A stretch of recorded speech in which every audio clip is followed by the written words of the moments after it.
Oke, Assalamualaikum warahmatullahi wabarakatuh. Halo semuanya. Jadi, perkenalkan namaku Kaisa. Aku dari kelas 10C.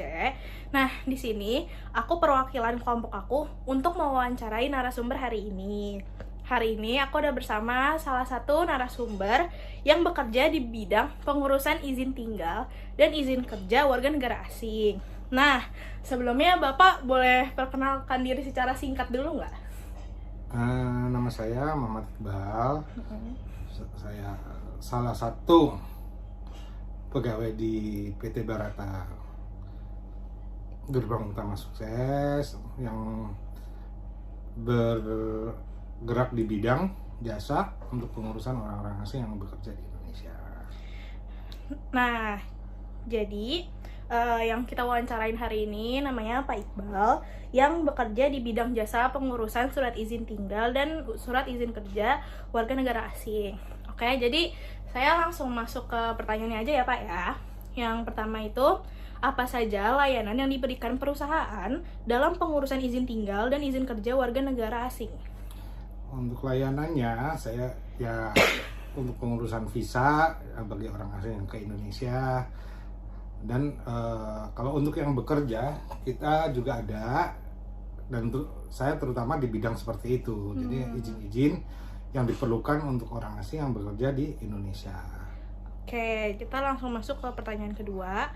Jadi bagaimana alur atau proses kerja perusahaan dalam mengurus surat izin tinggal dan surat izin kerja bagi klien dari awal hingga selesai? Ya, kita izin kerja yang terutama kita dari Kemnaker. Setelah mendapat izin prosedurnya kita selesaiin dan keluar izin-izinnya, baru kita membuat visa untuk orang itu datang ke Indonesia. Dan setelah visa jadi, orang itu langsung bisa datang ke Indonesia, dan begitu sampai Indonesia dokumen baru ada mulai keluar lagi untuk izin tinggalnya. Nanti juga kita biasanya sampai ke kepolisian dan Dukcapil untuk mengurus istilahnya kayak kalau di Indonesia seperti KTP-nya lah. Oke, sekarang kita lanjut ke pertanyaan ketiga. Dokumen apa saja yang biasanya diperlukan dalam pengurusan izin tinggal dan izin kerja warga negara asing? Kalau untuk izin kerja orang Indonesia, itu kita di Kemnaker yang pasti itu dokumen perusahaan sebagai penanggung jawab yang di Indonesia, kemudian di mana dia bekerja itu secara komplit seperti akte perusahaan, SK dari kementerian, terus NPWP, NIB, izin OSS, dan lain sebagainya gitu. Dan untuk untuk orang asingnya itu yang dipastikan itu paspor, pas foto, ijazah, terus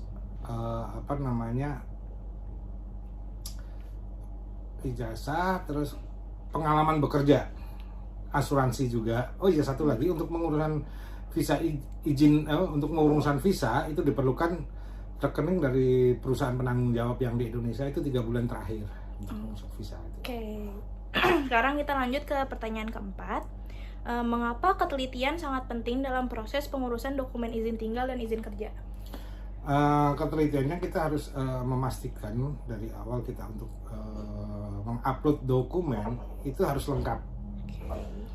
Kalau nggak lengkap itu bisa ditolak dari pihak itu dan kita akan bekerja berulang kali gitu. Jadi kalau kita nggak secara detail kita teliti untuk kelengkapan dokumennya juga, itu kita akan bekerja berulang kali di Kemnaker. Terus kalau yang untuk visa, kalau kita begitu kita udah upload itu langsung kita biasanya bayar, dan kalau ditolak kita akan ngulang lagi dan kita keluar biaya lagi, dan itu bisa makanya diperlukan ketelitian kita udah harus sesuai apa yang menjadi syarat untuk pengurusan tersebut.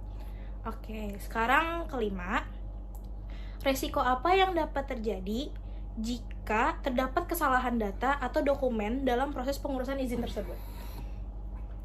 Ya, yang pasti itu kita pasti ditolak untuk yang ada kesalahan itu. Betul.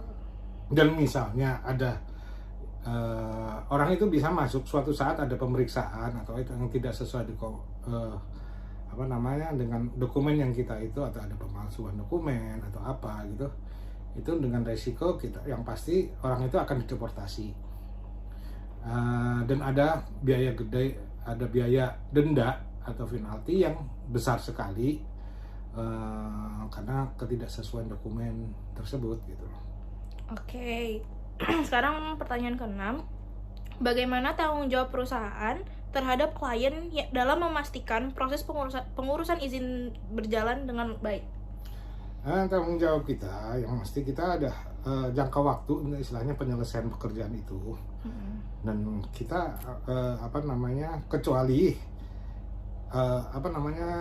ada sistem yang error, itu kita nggak bisa jamin untuk garansi pekerjaan itu selesai dalam berapa waktu tersebut.